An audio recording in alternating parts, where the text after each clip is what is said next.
ફૂલ સ્પીડમાં ખેંચવાની કોશિશ કરી હતા, પણ પોતાને ચોખ્ખા પડતી કે એટલે બાઇકને બ્રેક મારી લીધી.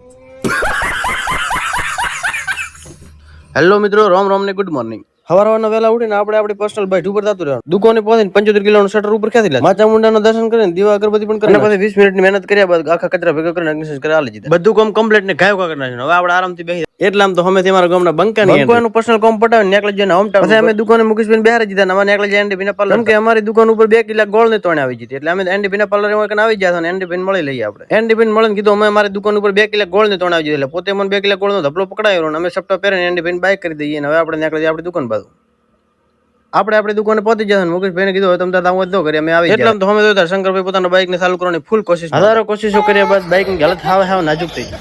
નાજુક હાલતના કારણે ફટાફટ શંકરભાઈ બીજો બાઇક બોલાવી દીધું. બીજા બાઇકે બોધીને ફૂલ સ્પીડમાં ખેંચવાની કોશિશ કરી હતા, પણ પોતાને ચોખ્ખા પડતી કે એટલે બાઇકને બ્રેક મારી લીધી. ફૂલ દબાવ ને મહેનત સાથે બાઇકને પોતાને જીવવાનું હતું. આ બધું અમારા મુકેશભાઈ તો હસી કોટા થઈ ગયા, શર્મા બાબા મળ્યા હતા.